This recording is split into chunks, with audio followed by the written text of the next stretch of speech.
Bus 375 என்பது ஒரு பயங்கரமான சீன நகர்ப்புற புராணமாகும். இது பீஜிங்கில் ஒரு குளிர்காலத்தில் இரவு நேரத்தில் காணாமல் போனது. இது ஒரு உண்மைக் கதையை அடிப்படையாக கொண்டது. இது மிட்நைட் பஸ் மற்றும் பஸ்பர்கிராண்ட் ஹில்ஸ் என்றும் அழைக்கப்படுகிறது.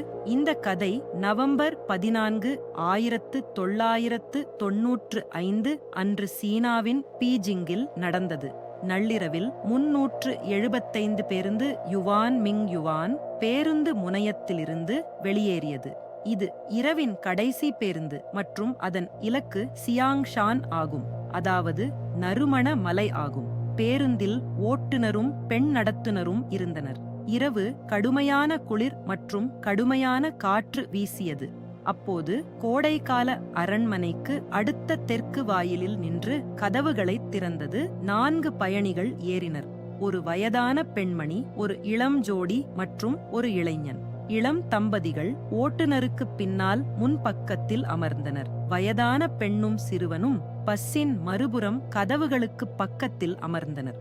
இரவு முழுவதும் பேருந்து ஓட்டிச் சென்றபோது என்ஜின் ட்ரோன் சத்தம் மட்டுமே அவர்களுக்கு கேட்டது. அது ஒரு அமைதியான தொலைதூர பகுதி. சாலையில் வேறு வாகனங்கள் எதுவும் இல்லை. சிறிது நேரம் கழித்து டிரைவர் சாலையின் ஓரத்தில் 2 நிழல்களைக் கண்டார். பேருந்தை நோக்கி கை அசைத்தனர்.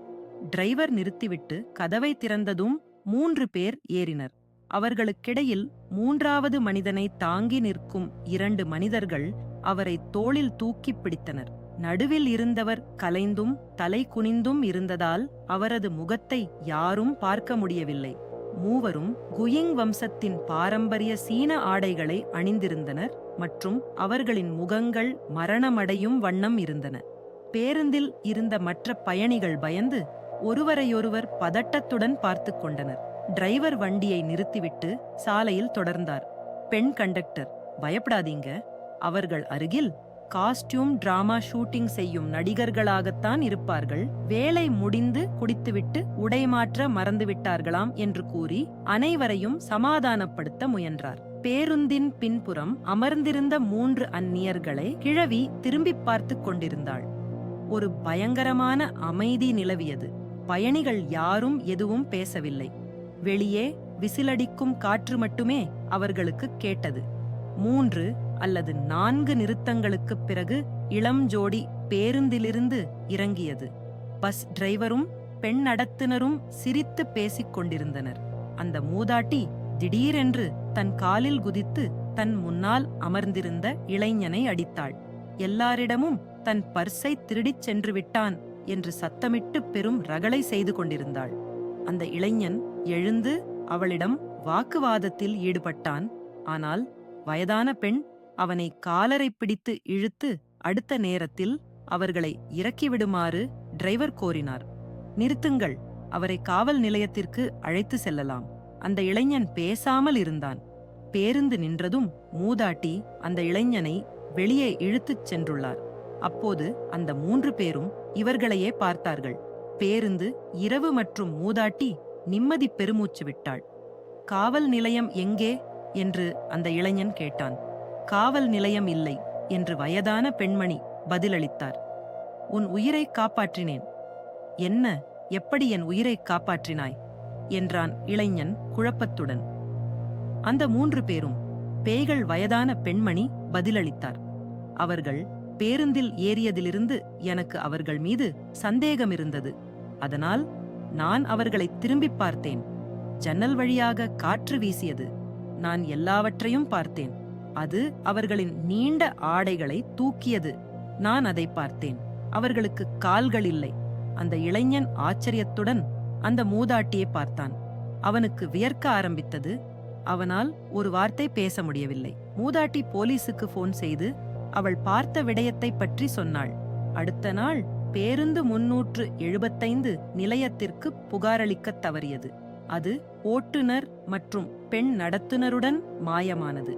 போலீசார் நகரம் முழுவதும் தேடியும் எந்த தடயமும் கிடைக்கவில்லை. அந்த மூதாட்டியையும் இளைஞனையும் விசாரித்த அவர்கள் அவர்களின் கதையை உதறித் தள்ளிவிட்டு அவர்கள் மனநலம் பாதிக்கப்பட்டவர்கள் என்று முடிவு செய்தனர். அன்று இரவு பீச்சிங் ஈவினிங் நியூஸ் மற்றும் பீச்சிங் நியூஸ் ஆகியவை கதையை பற்றி செய்தி வெளியிட்டன. மூதாட்டி, இளைஞன் இருவரும் தொலைக்காட்சியில் நேரலையாக பேட்டி அளித்தனர். 2 நாட்களுக்குப் பிறகு காணாமல் போன பஸ்ஸை போலீசார் கண்டுபிடித்தனர். இது நறுமண மலைகளிலிருந்து 100 கிலோமீட்டர்கள் தொலைவில் உள்ள மியுன் நீர்த்தேக்கத்தில் மூழ்கியது.